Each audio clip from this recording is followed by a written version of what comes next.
Sir, এই যে আয়োজন করা হয়েছে এবং এত মানুষজন উৎসাহ উদ্দীপনা নিয়ে আসছে, কেমন লাগছে আপনার?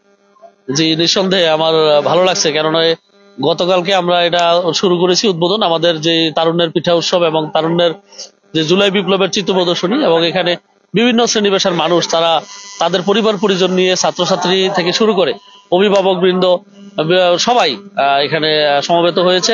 গতকালকে রাত 10টা পর্যন্ত আমাদের সেই পিঠা উৎসব এবং তারুণ্য মেলা, সাথে আমাদের সাংস্কৃতিক অনুষ্ঠান, মনোজ্ঞ সাংস্কৃতিক অনুষ্ঠান বিভিন্ন মানুষ উপভোগ করেছে। এবং আজকেও আমাদের সেই পিঠা উৎসব চলছে, আমাদের তারুণ্যের মেলা চলছে, এবং সেই চিত্র প্রদর্শনীতে আপনি দেখেছেন যে মানুষের কত উৎসাহ উদ্দীপনার মধ্য দিয়ে মানুষ সেগুলো জানছে, এবং ছোট বাচ্চাদেরকে, যারা আগামী প্রজন্ম, যারা বাংলাদেশের নেতৃত্ব দেবে, তাদেরকে বিভিন্ন পিঠার সাথে পরিচয় করিয়ে দিচ্ছে। আমাদের যে জুলাই বিপ্লবের যে ছবিগুলো রয়েছে সেখানে সেই মুগ্ধ, তারপরে আমাদের যে আবু সাইদ, তাদের যেই অবদানের কথাগুলো আজকে আমাদের অভিভাবকরা তাদের ছোট ছোট বাচ্চাদেরকে সেগুলো বলতেছেন।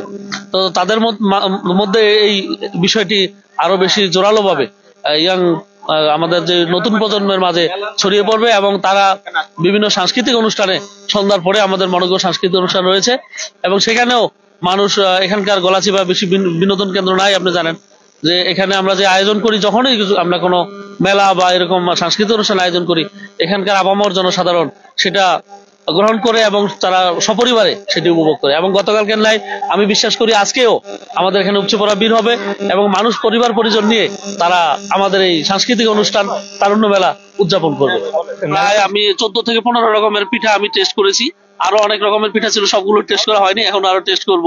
অনেক সুন্দর হয়েছে, আসলে অনেক পিঠার আমি নামই জানতাম না, সেই পিঠা দেখি আজকে এই পিঠা উৎসবে এসছে, খুবই সুন্দর হয়েছে আমি বলবো।